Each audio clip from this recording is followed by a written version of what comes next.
मंडळी, स्वागत आहे तुमचं नवीन एका व्हिडिओमध्ये। आज आपण जाणून घेऊया सप्तशृंगी देवीची कहाणी। नाशिक जिल्ह्यातले सप्तशृंगी देवीचे मंदिर म्हणजे 3.5 शक्तिपीठांपैकी एक म्हटले जाते। या मंदिराचे राम, सीता आणि छत्रपती शिवरायांनी दर्शन घेतल्याचा उल्लेख पुराणात आणि बखरीमध्ये आढळतो। चला तर मग जाणून घेऊयात या धार्मिक स्थळाचे महत्त्व आणि इतिहास। सप्तशृंगी सह्याद्रीच्या डोंगर माथ्यावर वसलेले हे ठिकाण। सह्याद्रीच्या कड्याला 7 शिखरे आहेत, त्यावरून या गडाला सप्तशृंगी म्हटले जाते। गडावर सूर्यकुंड, जलगुफा, तांबूल तीर्थ, मार्कंडेय ऋषींचा मठ, शीतकडा, शिवतीर्थ अशी पवित्र स्थळे आहेत। नाशिक जिल्ह्यातल्या वणीतले हे रमणीय ठिकाण समुद्रसपाटीपासून गडाची 4569 फूट उंची आहे। या गडाला एकूण 472 पायऱ्या असून गड चढण्याचा आणि उतरण्याचा दोन्ही मार्ग वेगवेगळे आहेत। महाराष्ट्रातील 3.5 शक्तिपीठांपैकी एक म्हणजे वणीची सप्तशृंगी देवी। 3.5 शक्तिपीठांना ओंकाराचे सगुण रूप मानतात। ओंकारात 3.5 मात्रा आहेत, त्यातील अकार पीठ म्हणून माहूर ओळखले जाते, उकार पीठ म्हणून तुळजापूर, मकार पीठ कोल्हापूर आणि ऊर्ध्व मात्रा म्हणजेच सप्तशृंगी हे अर्धपीठ आहे। कारण या देवीच्या मूळ ठिकाणाचे दर्शन सर्वांना होत नाही असा उल्लेख भागवत पुराणात आढळतो। शुंभनिशुंभ व महिषासुरांचा वध केल्यानंतर देवीने या गडावर वास्तव्य केल्याचे म्हटले जाते।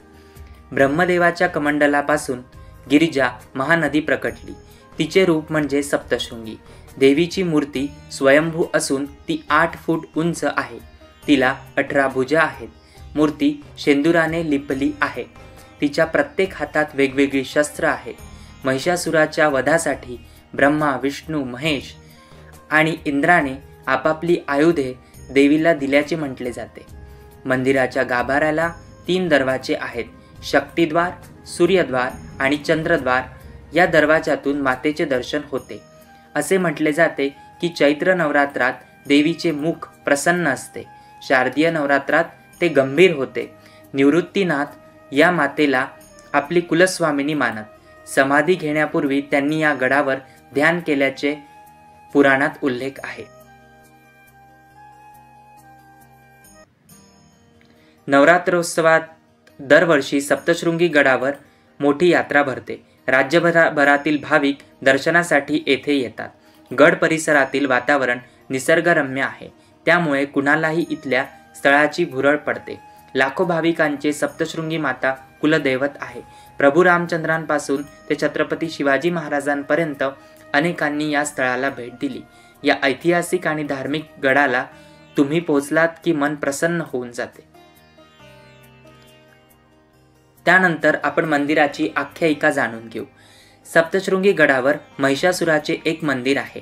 येथे देवीने त्रिशूळाने महिषासुराच्या धडापासून शिर वेगळे केले, त्यामुळे पर्वताला मोठी भेग पडली।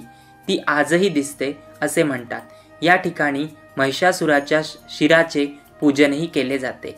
लीळाचरित्रातही या ठिकाणाचा उल्लेख आढळतो। राम आणि रावणाचे युद्ध झाले, त्यावेळी इंद्रजिताच्या शस्त्रामुळे लक्ष्मण बेशुद्ध पडला, त्याला लक्ष्मण शक्ती लागली। यावेळी लक्ष्मणाला शुद्धीवर आणण्यासाठी मारुतीने द्रोणागिरी पर्वत उचलून आणला, त्याचा काही भाग जमिनीवर पडला, तो म्हणजे सप्तशृंगी असे म्हटले जाते। राम सीतेने वनवासात इथले दर्शन घेतले। छत्रपती शिवरायही या देवीच्या दर्शनासाठी आल्याचा उल्लेख बखरीमध्ये आढळतो। तर अशी ही देवी सप्तशृंगीची आपण कहाणी आजच्या या व्हिडिओमध्ये बघितली। तुम्हाला हा व्हिडिओ आवडला असेल तर नक्की या व्हिडिओला लाईक करा आणि आपल्या चॅनलला सबस्क्राईब करा आणि असेच नवनवीन व्हिडिओ पाहण्यासाठी बेल आयकॉनला प्रेस करा। धन्यवाद।